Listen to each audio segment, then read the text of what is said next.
아멘. 오늘 저는 사도행전 13장 42절에서 52절까지 말씀을 중심으로 해서 마귀의 회방을 뚫고 가는 길이란 제목으로 하나님 말씀을 증거하겠습니다. 바울이 여기 그 사도행전 13장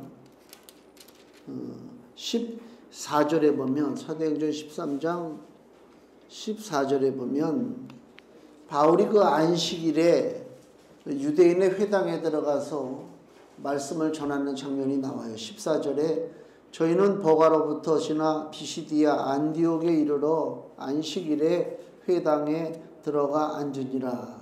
회당은 그 당시에 유대인들이 흩어져 살잖아요. 유대가 멸망당하고 많은 사람들이 흩어졌어요. 흩어져가지고 그 유대인들의 그 삶의 중심이 되는 데가 뭐냐? 그게 바로 회당이라, 시나고그라고 하는 회당이 만들어졌습니다. 자치단체죠, 일종의. 거기는 아주 유대인의 그 율법이라든가 모든 재판에 대한 문제들, 이런 것들을 다루는 게 회당이란 말이에요.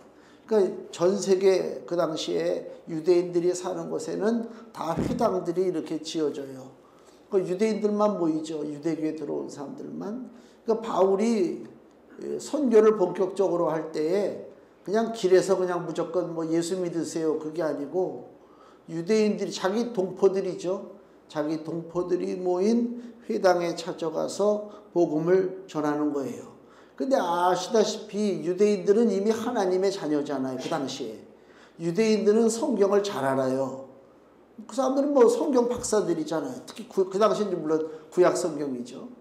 그러니까 구약 성경을 잘 알고 하나님에 대해서 잘 아는 사람들한테 가서 하나님 얘기를 또 한다? 이거 쉬운 얘기가 아닙니다.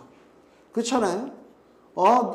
우리가 다 알고 있어. 근데 누가 와가지고 혼자서 아는 것처럼 막 떠들었다면 저 사람이 뭐야? 우리는 이미 다 알고 있는데. 그런 일 있잖아요. 그 전에 우리 선교에서 중국에 초창기에 선교를 할 때 중국에 있는 크리스찬들의 수준을 우리가 오해를 해가지고 초기에 중국의 선교사로 들어간 목사님들이 성경을 가르치는데 그 장년들을 앉혀놓고 뭘 가르치느냐? 성경은 몇 권? 66권, 구약 39, 신약 27 이렇게 가르쳤다고. 그러니까 그게 중국의 교인들은 그 정도 수준이 아니에요. 그 핍박 가운데서도 성경을 끌어안고 산다고. 그 사람들은 우리가 성경을 대하는 거하고 태도가 틀려요. 우리는 이거 일주일에 몇 번이나 이거 성경을 폈다 열었다 하는지 몰라. 그 사람들은 들고 살아요. 들고 산다고. 그런 성경 박사들이야. 일반 교인들이 쭉 앉아 있는데 한국에서 와가지고 가르친다는데 성경은 66, 구약 39. 이야, 이게 얼마나 이게 문제가 됐는지 몰라요. 처음에는 준비도 안 하고 갔어요. 거기 수준이 뻔한데 가가지고 그냥 세상 말로 기본 가락으로 다 하면 되지. 갔다가 망신당했다니까. 왜? 질문을 하잖아. 질문을 하는데 이건 생각도 못했던 질문들이 나오니까 답변을 못하고 주저돼서 그거는 참 어떻게 나중에 이거 성경에 이랬다니까요. 이게. 그래가지고 그 성경 교리서라고 그래가지고 그걸 큰 거를 사가지고 그 멤버 회원들한테 다 나눠준 적이 있어요. 이걸 좀 공부 좀 하고 가라, 제발 좀. 그냥 가서 무턱대고 막 떠들어대고 그냥 막 설교하는 식으로 하지 말고 설교를 원하는 게 아니라 아주 깊은 이야기, 성경의 깊은 이야기를 원하니까 그거를 전하려면 내가 성경의 깊음에 빠져야 될 거 아닙니까? 내가 성경의 깊음을 모르는 사람이 어떻게 깊은 얘기를 해? 익숙하지 않은 것을 어떻게 한다면. 제가 성경이 참, 우리나라 왜 성경을 이렇게 껍데기를 엉터리로 만드는지 껍데기가 다 벗겨져 가지고 막 이게 가루가 날리잖아요. 가루가 날려. 손에 만지면 막 손에 가루가 쫙. 그래가지고 성경을 한 권을 샀어요. 찬송가 없는 그냥 아주 단순 무식한 성경. 근데 보기가 너무 좋지. 그거는 아직까지는 거죽이 멀쩡하니까 손에 묻지가 않고. 근데 아직까지 강단 성경으로 제가 안 쓰는 이유가 뭐냐? 손에 익지가 않아. 손에. 이 성경을 하다 보니까 어디 척척척 펴면 표시가 돼 있고 밑줄이고 있고 뭐 이런데 새로 산 성경은 한 장 한 장이 쫙 달라붙어 있잖아요. 그러니까 성경 안 읽는 사람 성경책 보면 알아. 성경이 쫙 달라붙어 있어. 여기 성경책 놓고 다니시지. 내가 가끔가다 본다니까 이게 쫙 달라붙어 있으니까 생전 안 보는 거야. 근데 많이 본 사람들은 이게 장이 잘 펴져. 그죠? 잘 넘겨지잖아요. 근데 제가 이제 새로 산 성경은 이게 쫙 달라붙어가지고 나는 한 장 넘겼다고 생각하는데 막 2장, 3장이 넘어간단 말이에요. 좋은 무기예요. 너무너무 감사하죠. 이 훌륭한 하나님의 말씀, 무기, 성령의 검을 나에게 주셨는데 나에게 익숙치가 않아.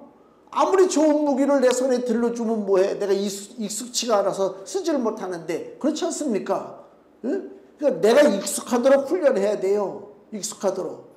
그것은 뭐냐? 기쁨을 체험하는 거예요. 그러니까 사도 바울이 안식일날 유대인의 회당에 가서 말씀을 전하는데 그냥 뭐 대충 아는 그 지식을 가지고 가서 전하는 게 아니고 하나님께서 깨우쳐 주신 그 성경의 진리를 분명히 알고 그 말씀을 가지고 가서 가르치는 거예요.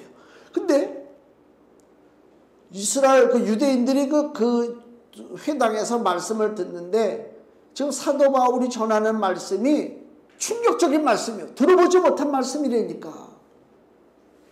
똑같은 구약 성경을 읽고 자란 유대인들이지만 전혀 관심을 갖지 못했던, 깨닫지 못했던 그런 말씀을 가지고 지금 바울이 하나님 말씀을 전하는 거예요.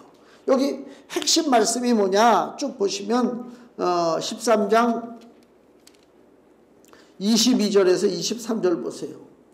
이런 말을 이제 바울이 그 유대인의 회당에서 설교하는 거예요. 23절, 22절에서부터 패하시고 다윗을 왕으로 세우시고, 이거는 이제 이스라엘의 역사예요. 사울 왕을 처음에 세웠죠. 근데 사울이 하나님 중심으로 나가지 않았기 때문에 하나님이 그 사울을 폐했다는 것입니다. 왕의 자리를 이제 끌어내리시고 다윗을 왕으로 세우시고, 이건 다 아는 얘기죠. 이스라엘 백성들이 역사를 아니까. 증거하여 가라사대 내가 이새의 아들 다윗을 만나니 내 마음에 합한 사람이라. 내 뜻을 다 이루게 하리라. 내 뜻을 이루게 하리라 그랬다면 하나님의 뜻이 뭔데 다윗을 통해서 이루실까? 그 얘기를 이제 풀어나가는 거예요. 내 뜻을 다 이루게 하리라 하시더니 23절 하나님이 약속하신 대로 이 사람의 씨에서, 즉 다윗이죠. 다윗의 씨에서 이스라엘을 위하여 구주를 세우셨으니 누구라고요? 곧 예수라. 듣지 못한 얘기입니다. 그 이스라엘 사람들이 다윗은 알아요. 사울왕이 하나님을 제대로 못 섬기니까 길보아산 전투에서 사울의 가족들이 다 죽임을 당했어요. 그리고 다윗이 세워졌단 말이에요. 여기까지는 알지. 근데 어떻다고요? 그 다윗의 씨에서 이스라엘의 구주가 세워졌단 말이에요. 그 구주가 누구냐? 바로 예수 그리스도라. 듣지 못한 얘기지. 이게 무슨 소리야? 듣지 못한 얘기란 말이에요. 구주라고 하는 얘기가 있어요. 구주. 다시 23절 하나님의 약속하신 대로 이 사람의 씨에서 이스라엘을 위하여 구주를 세우셨으니, 세이비어, 구주. 구주가 뭡니까? 보통 우리가 신이라고 하는 존재는 너무 아주 최고의 그 지선의 높이에 있어서 우리의 경배를 받고 찬양을 받고 또 뭐 헌신하고 이런 경배 대상이잖아요. 그 신이란 말이에요. 그 신. 근데 구주라고 하는 개념은 그런 단순한 경배의 개념이 아니라 뛰어들어서 건져내는 거란 말이에요. 우리를. 구주라고 하는 개념은. 이거 다른 타종교에는 구주라고 하는 개념을 쓸 수가 없어요. 자기도 죽었는데 누가 누구를 건져. 자기도 사망의 세력에 그 짓밟힘을 당해서 육신이 썩어져 버렸는데 뭐 누가 누구를 구원합니까? 그러니까 타종교에는 뭐 구주라고 하는 개념을 집어넣을 수가 없어요. 이걸 알면 아마 타종교에 가가지고 엉뚱한데 저기 뭐 이상한 데 가가지고 뭐 절하고 무슨 뭐 그런 어리석은 짓을 아마 안 할 터인데, 그렇잖아요. 자기도 구원받지 못하고 떨어져서 다 썩어지는 인생한테, 그 인생한테 가서 뭘 구합니까? 오직 이 땅의 구주는 누구라고요? 예수 그리스도란 말입니다. 구주란 얘기는 왜 이스라엘의 구주가 필요할까? 왜 이스라엘이 무슨 어려운 지경에 처해 있길래 이스라엘을 그 어려운 위험한 상태에서, 고난의 상태에서 왜 하나님이 그 이스라엘을 구하려고 하시는 것인가? 이걸 알아야 될 거 아닙니까? 구주라고 하는 개념이란 말이에요. 도대체 구주, 마태복음 1장 21절을 보세요. 마태복음 1장 21절, 아들을 낳으리니 이름을 예수라 하라. 이건 이제 그 마리아가 혼인 하기도 전에 성령에 의해서 예수 그리스도 아기를 잉태된 것이 드러났잖아요. 그래서 그 남편 요셉이가 이거 무슨 일이야 궁금해할 때 천사가 하나님께서 꿈에 나타나서 요셉에게 알려주는 말씀입니다. 아들을 낳는다. 그 아들은 네 아들이 아니야. 아들을 낳으리니 이름을 예수라 하라. 이는 그가 자기 백성을 어디에서? 저희 죄에서. 이겁니다. 죄에서 구원한다라고 하는 개념입니다. 죄에서 구원하는 거예요. 착하게 살자, 바르게 살자, 남에게 뭐 선을 행하자, 이런 개념이 아닙니다. 일단은 나라고 하는 이 존재가 죄에서 건짐을 받아야 돼요. 내 존재가 구원이 필요하다고 하는 것을 깨닫는 것이 이게 신앙의 출발입니다. 그렇죠? 잘났어. 한번 믿어볼까? 일이 좀 안 되네. 예수 믿으면 뭐 일이 잘 되나? 어떻게 좀 뭐 사업도 잘 되고 애들도 좀 공부도 잘하고 속도 안 썩이고 뭐 좀 일이 잘 되나? 한번 믿어볼까? 이런 개념이 아니라 신앙이라고 하는 것은 나라고 하는 존재가 과연 구원이 필요한가? 내 지금 실체가 어디에 지금 서 있는가 나는? 이걸 먼저 깨닫는 것이 중요하단 말이에요. 나에 대한 연약함, 나에 대한 실체, 이것을 깨닫는 게 중요해요. 즉 내가 구원받아야 할 존재. 나는 구원받지 않으면 안 돼. 반드시 구원받아야 돼. 구원받지 않는다면은 많은 사람들이 가는 그 길로 다 가게 돼 있어요. 멸망으로 인도하는 길은 넓어요. 문도 크고요.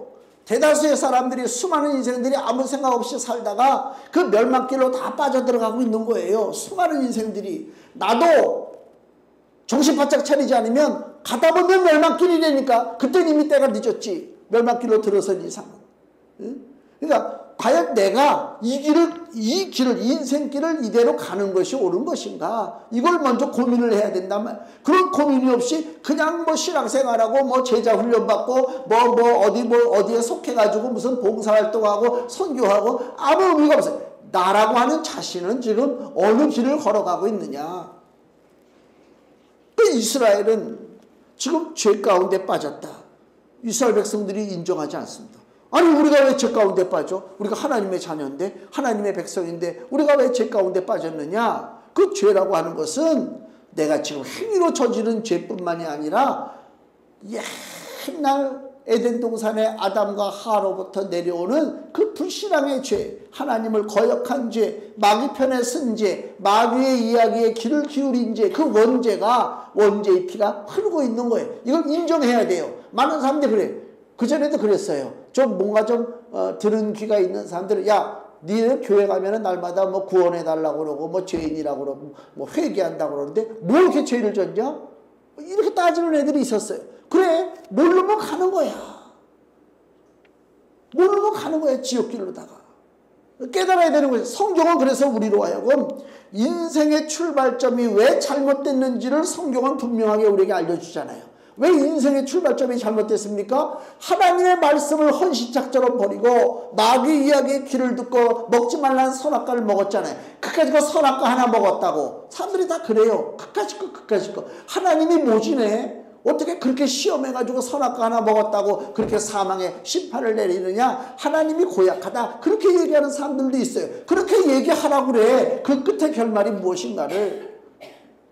우리 인간은 내 존재가 어떤 존재인 것을 깨닫는 게 중요해요. 그게 무슨 얘기냐면 하나님과 나 사이에는 어마어마한 간격이 있어요. 에덴 동산의 그 어마어마한 간격의 상징이 뭐냐? 그게 선악과요. 예, 그 선악과가 없었다면 인간이 하나님이 되려고 한다니까. 하나님과 맞먹는단 말이에요. 맘먹는다는 얘기는 뭐예요? 내가 완전한 존재인데 그래 내가 하나님이 돼야지. 그러면 상관없어. 근데 내 자신이 완전치가 못해. 생각하는 것이나 말하는 것이나 행동하는 것이나 모든 것이 불완전한 상태의 이 존재가 하나님과 같은 놀라운 존재로 변화된다? 그러면 이 땅의 비극이죠. 엄청난 비극이죠. 쉽게 얘기하면 그릇이 아닌 사람이 국가 지도자가 됐다. 그릇이 아니야. 그냥 평범하게 살면 아무 문제가 없어. 평범하게 직장 생활하면 상관없고 사업해도 상관없어. 근데 그 사람이 국가 지도자가 됐어. 그릇이 아니야. 그러면 무슨 일이 벌어져요? 러시아, 우크라이나 전쟁이 벌어지는 거예요. 문제가 생기는 거란 말이에요. 그러니까 완벽한 존재가 되려고 하는 의도는 좋지만 본인 스스로가 그 수많은 결함을 안고 있는 존재가 어떻게 완벽한 존재를 향해서 나갑니까? 있을 수가 없지. 그래서 하나님이 선악과와 생명나무 길을 막으시고 그 아담과 하와를 동산에서 쫓아버리신 거예요. 너희들은 완벽한 존재가 될 수가 없다. 이걸 깨달아야 된단 말이에요. 완벽한 존재가 될 수 없다고 하는 사실을 깨닫는 것이 구원을 바라보는 그 출발점이 된다 그 얘기입니다.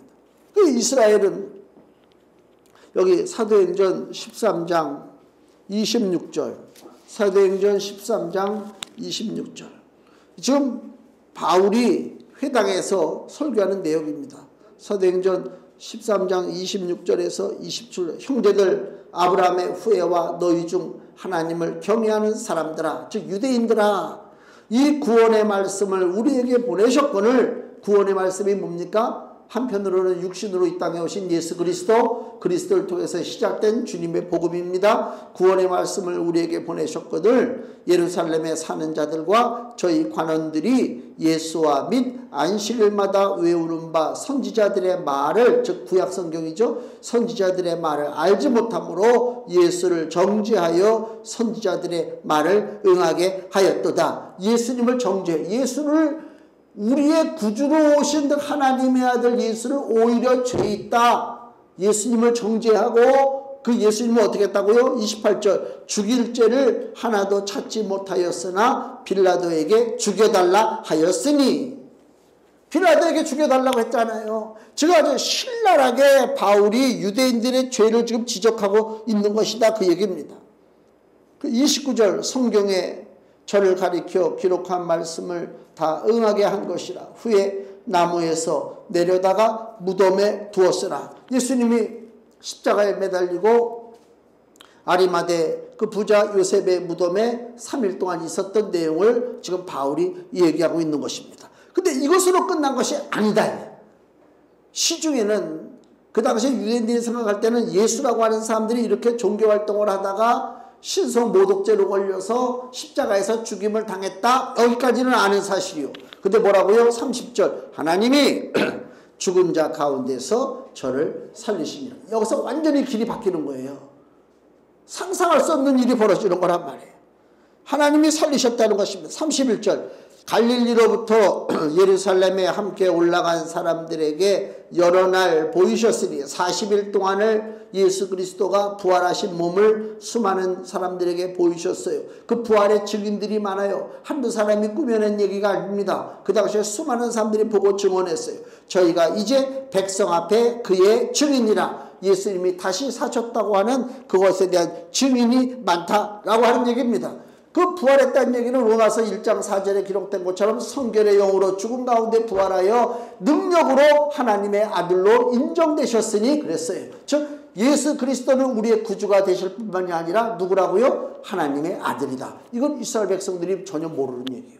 상상할 수 없는 얘기라면 하나님의 아들이 있어? 하나님의 아들이 이 땅에 와가지고 우리가 그 하나님의 아들을 십자가에 못 박여 죽였다는 얘기인가? 이 충격적인 사건이란 말이에요. 즉 바울은 굉장히 충격적인 얘기를 조금도 주저함이 없이 얘기하고 있어요. 이게 무슨 얘기냐면 목숨 걸고 하는 얘기이기 때문에 그래요.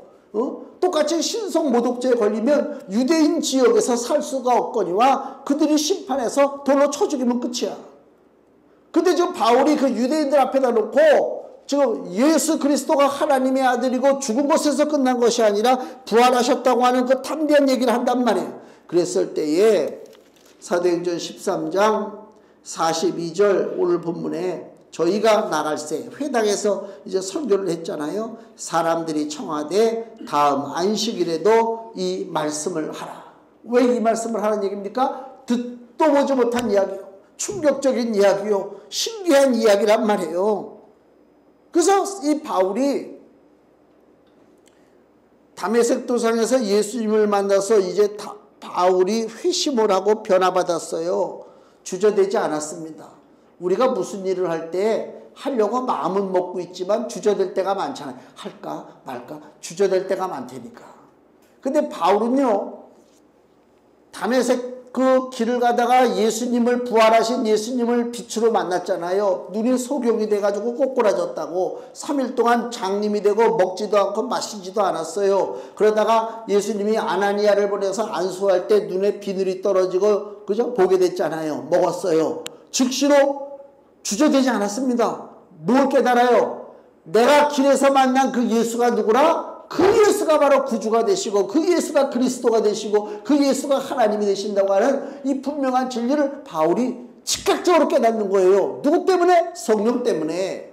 성령이 아니시면 깨달음이 없어요. 그래서 성령의 은혜를 우리가 구해야 된다는 것입니다. 성령이 오시면 삼손같이 묶인 것을 끊어버리고 기둥을 무너뜨리, 그게 성령의 역사가 아니라 성령이 오시면 말씀에 깨닫는 눈이 열리는 거예요. 성령의 역사가 없으면 아무리 인류대학을 나와도 성경 펼쳐놓고 읽으면 픽픽거리는 거예요. 성경을 우습게 해석한다니까. 그전에도 EBS에 보면은 내가 이름은 얘기 안 하지만은 무슨 뭐 누구라고 머리 빡빡 깎고 내가 나와서 지가 무슨 성경에 대해서 막 웃기지 말라고 그래.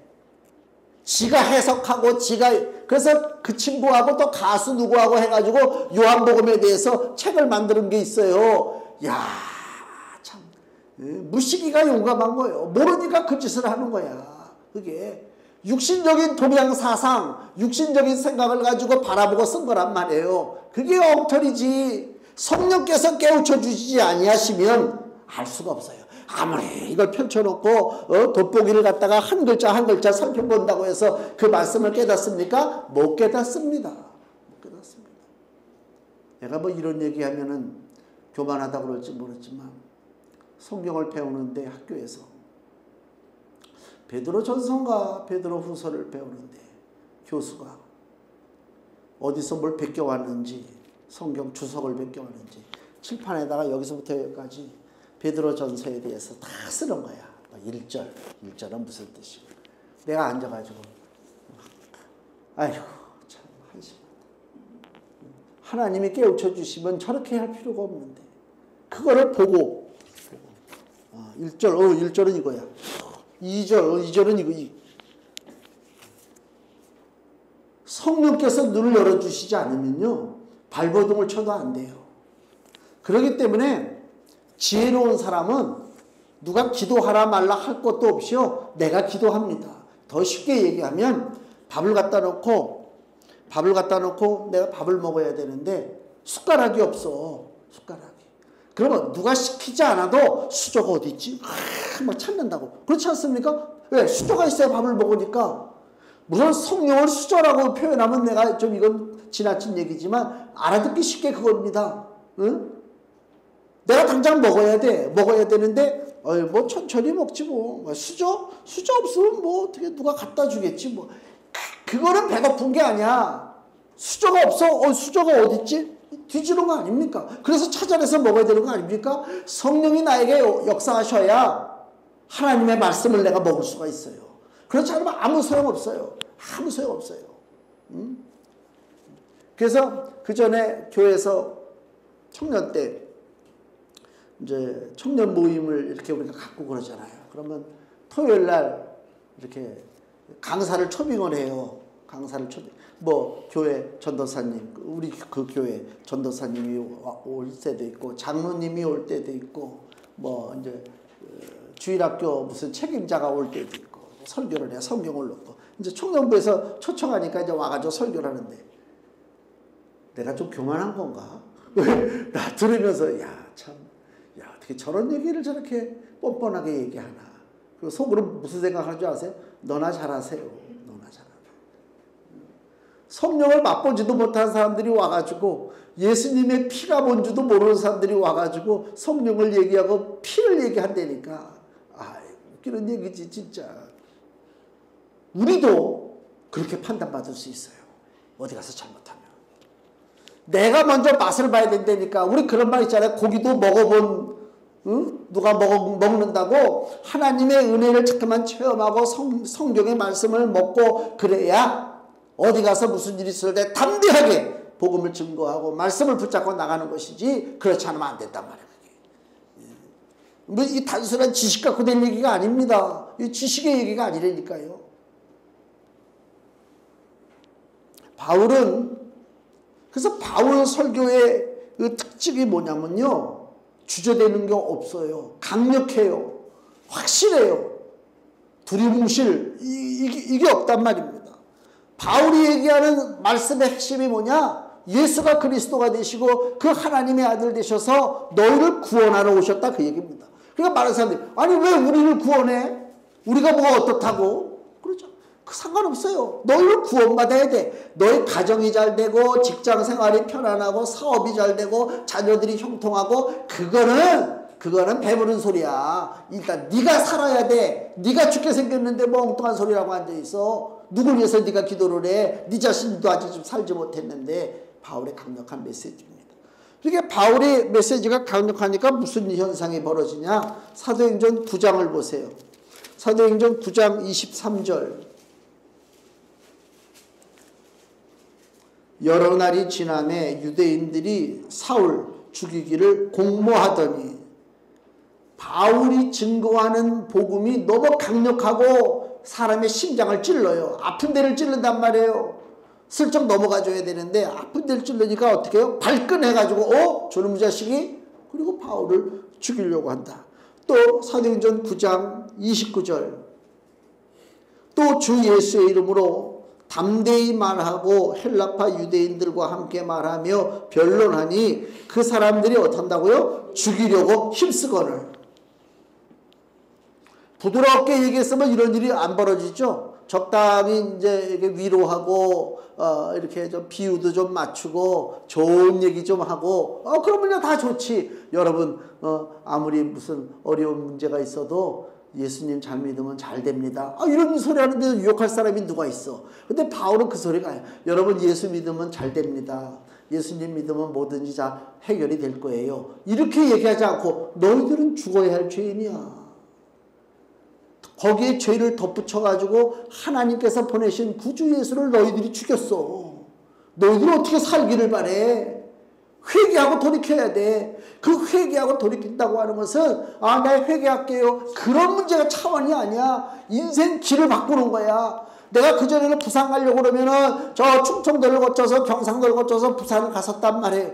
그것이 길인 줄 알았어요. 그 길만이. 근데 나중에 보니까 길이 다른 길도 있네. 강원도를 통해서 가는 길도 있고 전라도를 통해서 가는 길도 있고 하늘로 가는 길도 있고 배를 타고 가는 길도 있고, 그 길을 깨닫지를 못한다니까요. 그냥 내가 가는 그 길로만 가는 거야. 충격이 온단 말이야. 충격이. 다른 길이 있었구나. 다른 길이 있었구나. 우리 옛날 조선시대 사람들 상투 들고 살았잖아요. 이거 상투 나중에 우리 여러 가지 개혁이, 갑오개혁이 일어날 때 상투를 잘랐잖아요. 상투 자른다고 그럴 때 우리 조상들은 어떻다고요? 상투를 자르려면 뭘 자르라? 내 모가지를 자르라 그랬다니까. 아이고 참. 이렇게 자기가 가는 길이 옳다고 그냥 고집을 세우고 있는 거야. 고집을 세우고. 나라가 빨리 개혁이 되고 서구의 그 신문물을 받아들여야 우리도 강력해질 거 아닙니까? 근데 신문물을 받아들여, 서양 오랑캐들을 받아들여. 그러니까 저 경상도에서 최아무개라고 하는 유명한 그 독립 선비가 있어요. 독립투사라고 하면 뭐하지만 그 유명한 분이 있어요. 내가 이름까지 얘기하면 괜히 저거 하는 것 같아서. 그분은 도끼를 들고 서울까지 한양까지 와가지고 임금한테 도끼를 올려놓고 나를 죽여라 이거지. 대단한 기계 아닙니까? 근데 뭘 주장해요?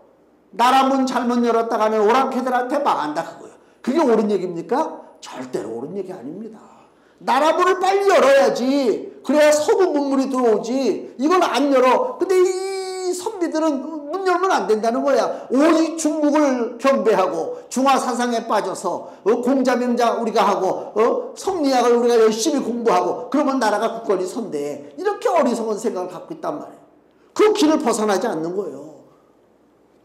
그렇게 자기가 걸어온 길을 부정하고 새로운 길로 돌아선다? 보통 어려운 게 아닙니다. 회개가 그겁니다.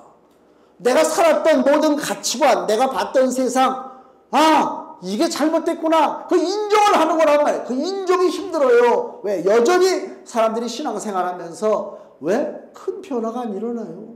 신앙생활 하면서 큰 복음에 대한 애절한 마음이 없어요. 신앙생활 하면서 예수님에 대한 간절한 마음이 없어요. 왜 그래요? 그저 내가 살았던 그 습관대로 살기 때문에, 즉 나는 회개하지 않았기 때문에 그래요. 바뀌어야 된단 말이에요. 인생길이 바뀌어야 된다니까. 응? 목사는요, 다른 건 몰라도 바뀌었다는 걸 언제 느끼냐면요, 친구가 없을 때 느껴요. 다른 건 몰라요. 다른 거는 모르겠어요. 그것까지 뭐 여기서 얘기할 시간은 그렇고, 가만히 혼자 이렇게 앉았다 보면 뭐 이렇게 텔레비전 같은 데 보면 막 이렇게 동창들 만나고 친구들 만나고 막 나는 무슨 생각하잖아. 나는 외롭다. 난 그거예요. 나는 외롭다. 왜 그러냐면 나랑 만나서 대화할 만한 저기가 없어. 공통 주제가 없다니까. 세상 친구들은 뭐예요? 만나면 뭘 먹을까, 뭘 마실까? 그게 주제야. 뭘 내가 가지고 있는 것인가? 이게 주제야. 근데 나는 그게 아니잖아요. 그러니까 이 대화가 안 돼. 그냥 그러냐. 그러다 마는 거라니까. 길이 달라졌어요. 그쪽에서도 느끼죠. 저놈은 우리랑 같은 길이 아니네. 같은 길이 아니지. 그건 목사만 가져야 할 길이 아니에요. 우리 성도들도 마찬가지라니까. 하나님이 원하시는 길이 있어요. 좁은 길이 있단 말이에요. 이 바울이 예수님을 만나고 나서 강력해졌어요. 주저하지 않았어요. 강력하게 복음을 전했어요. 그러니까 사람들이 막 죽이려고 난리치잖아요. 그래서 어떻게 사도행전 9장 30절에 형제들이 알고 뭘 알아요? 그 바울을 죽이려고 하는 것을 알고 가이사랴로 데리고 내려가서 다소로 보냅니다. 다소는 바울의 고향입니다. 고향으로 피신시켰어요. 바울을. 너무 그 반대자들이 뭐 들고 일어나서 난리가 아니니까. 근데 고향으로 피신했던 바울에게 목회의 기회가 찾아왔어요. 사도행전 11장 25절. 사도행전 11장 25절 26절 바나바가 사울을 찾으러 다소에 가서 고향에 갔죠. 만남에 안디옥에 데리고 와서 둘이 교회에 1년간 모여 있어 큰 무리를 가르쳤고 말씀을 가르친 거예요. 복음을. 그때부터 어때요? 제자들이 안디옥에서 비로소 그리스도인이라 일컬음을 받게 되었더라.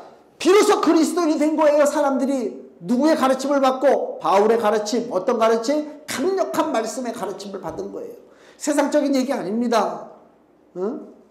오직 복음이에요. 다른 건 없어요.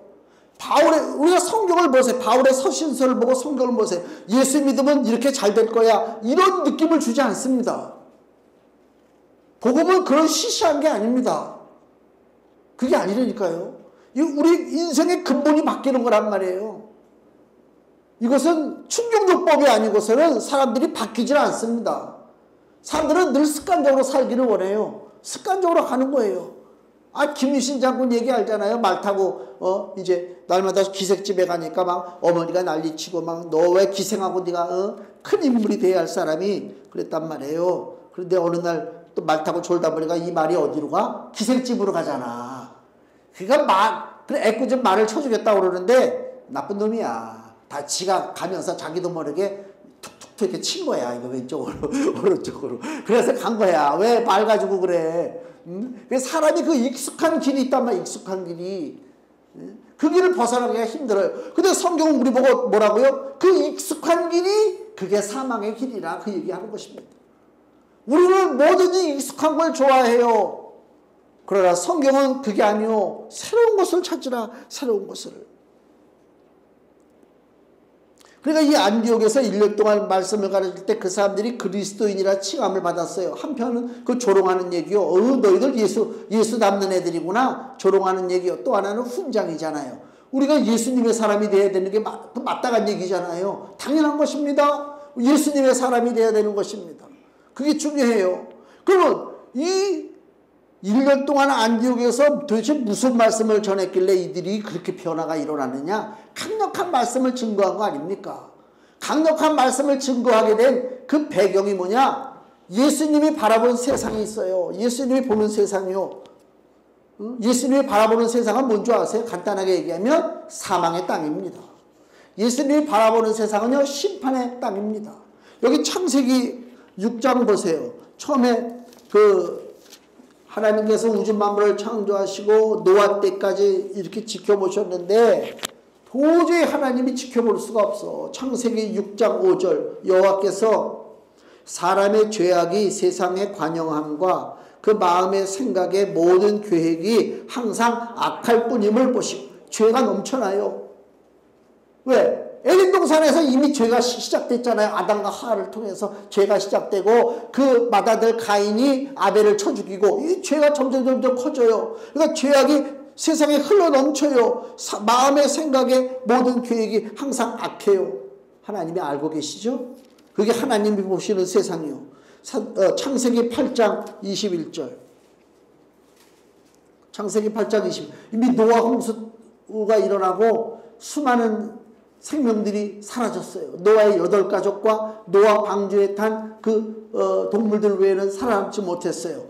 노아가 하나님 앞에 제사를 드렸어요. 그때 창세기 8장 21절 여호와께서 그 향기를 흠양하시고 중심에 이르시되 내가 다시는 사람으로 인하여 땅을 저주하지 아니하리니 이걸 또 우리가 잘못 읽으면 하나님이 이제는 땅에 있는 사람들을 야단치지 않는구나 그 뜻이 아니고 다시는 이렇게 노아의 홍수 같은 그러한 일을 벌이지 않겠다 그 얘기요. 그럼 뭐가 벌어져요? 불로 심판하겠지. 내가 다시는 사람으로 인하여 땅을 저주하지 아니하리니 이는 사람의 마음에 계획하는 바가 어려서부터 악함이라. 어려도 악하대요. 애들 귀엽잖아요. 아이고 귀여워라. 막 철없는 것 같잖아요. 근데 하나님은 뭐라고요? 악하대요. 그래서 이미 악하기 때문에 내가 너희들을 바꾸려고 노력하지 않아. 다만 내 아들을 보내고 그 아들을 믿는 자는 살고 그 아들을 믿지 않는 자는 죽을 수밖에 없어. 이게 하나님 메시지입니다. 간단합니다. 마태복음을 보세요. 마태복음 4장 16절에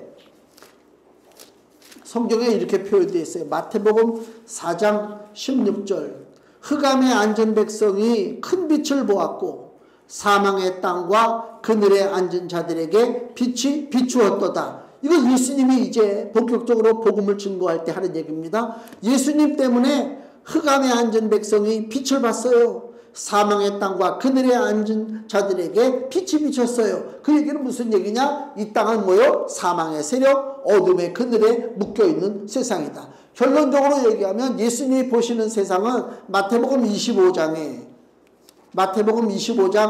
41절에 또 왼편에 있는 자들에게 이르시되 저주를 받은 자들아 나를 떠나 마귀와 그 사자들을 위하여 예비된 영영한 불에 들어가라. 이게 결론입니다.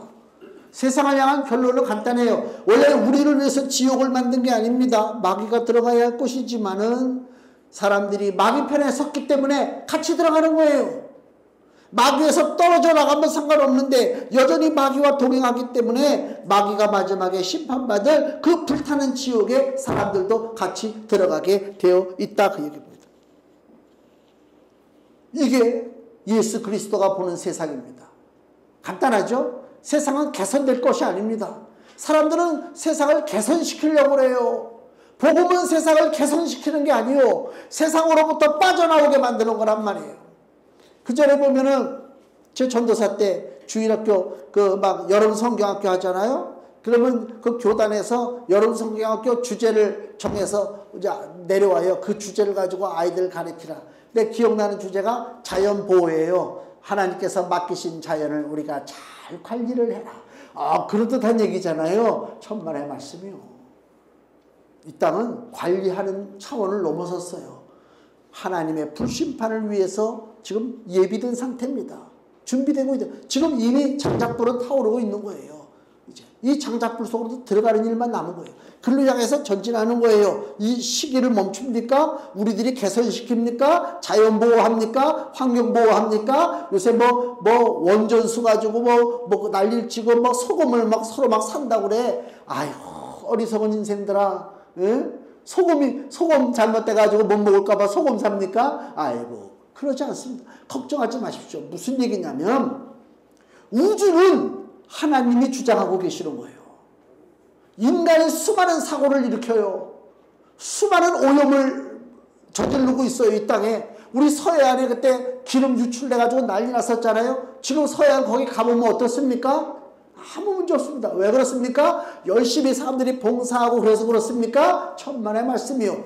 하나님 스스로가 이 자연의 그 유지를 위해서 하나님이 지금도 일하고 계십니다. 하나님이 일하신다니까요. 우리가 일해서 우주가 깨끗해지고 자연이 보호가 돼가지고 이 땅의 수명이 길어집니까? 천만의 말씀이요. 하나님의 때는 정해져 있는 거예요. 그 때를 향해서 가는 거란 말이에요.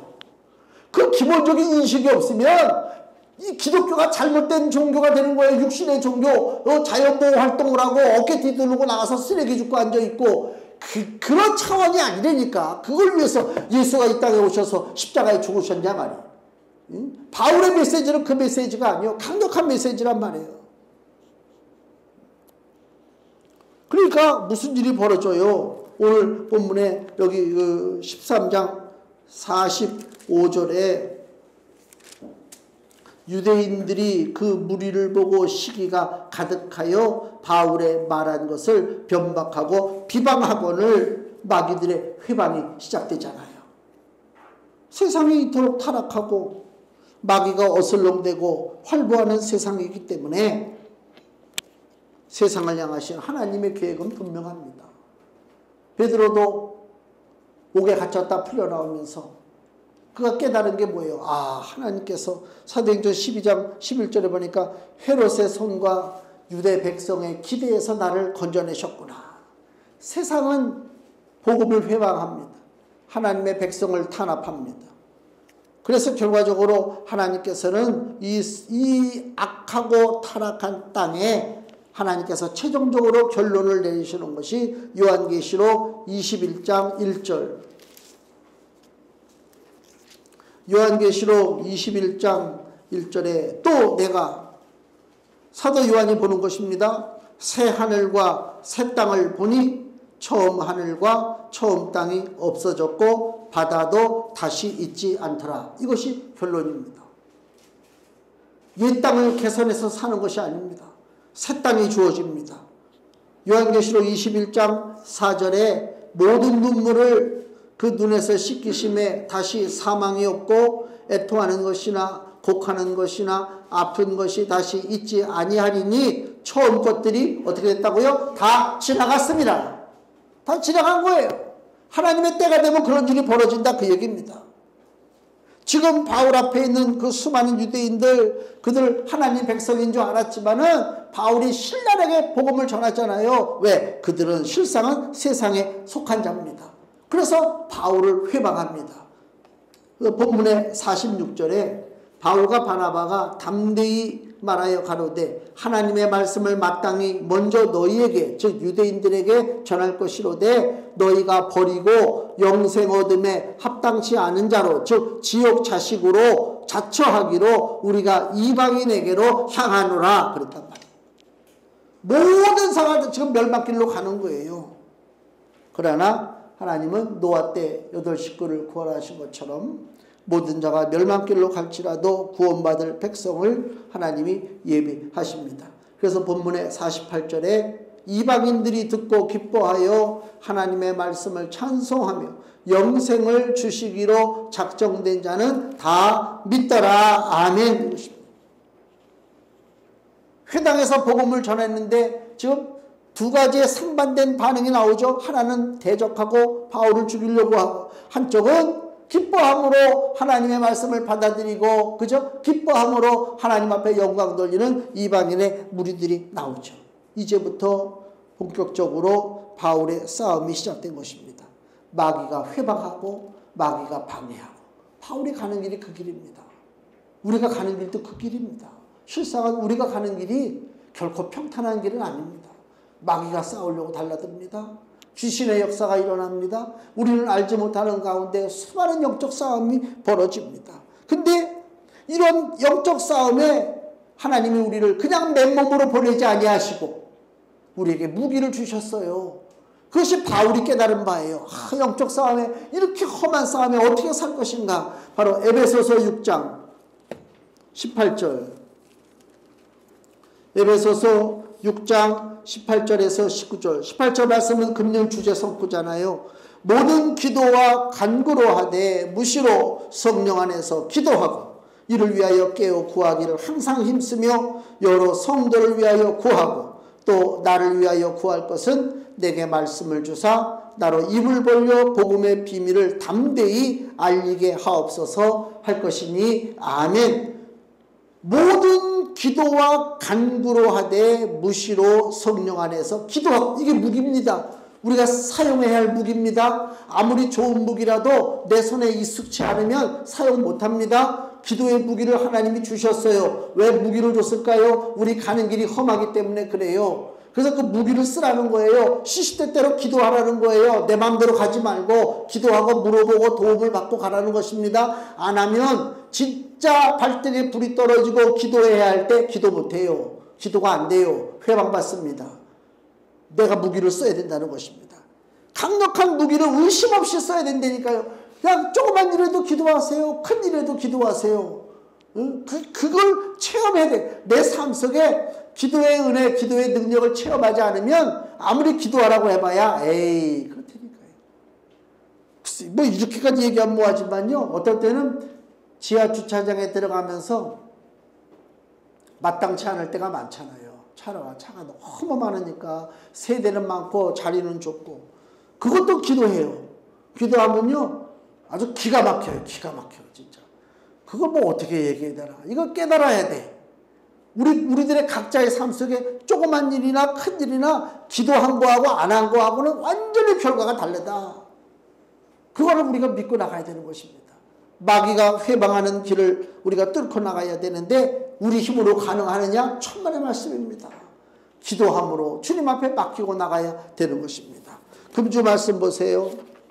빌립보서 4장 6절 말씀 같이 읽겠습니다. 아무것도 염려하지 말고 오직 모든 일에 기도와 간구로 너희 구할 것을 감사함으로 하나님께 아뢰라. 아멘. 하나님의 위로의 말씀이요 하나님이 새로운 무기를 우리에게 공급하실 것입니다. 전쟁터에 있는 군대는 무기가 계속 공급돼야 됩니다. 또 포탄이 공급돼야 됩니다. 총알이 공급돼야 됩니다. 먹을 것이 공급돼야 됩니다. 우리가 바로 그 영적 싸움의 군인입니다. 우리에게 공급돼야 됩니다. 무시로 기도합니다. 감사함으로 기도합니다. 염려하지 않고 기도합니다. 그러면 너희는 먼저 그의 나라와 그의 의를 구하라. 그리하면 이 모든 것이 뭐예요? 바로 포탄입니다. 먹을 것입니다. 옷입니다. 모든 일상에 필요한 필수품입니다. 너희가 모든 것 먼저 그의 나라와 그의 의를 구하면 너희가 구하지 아니한 것조차도 하나님께서 주시리라고 예수 그리스도께서 약속해 주셨습니다. 그 약속의 말씀을 믿고 기도하며 마귀의 회방을 뚫고 성공적으로 신앙의 길을 달려가시기를 예수님의 이름으로 축원을 드립니다. 기도하겠습니다.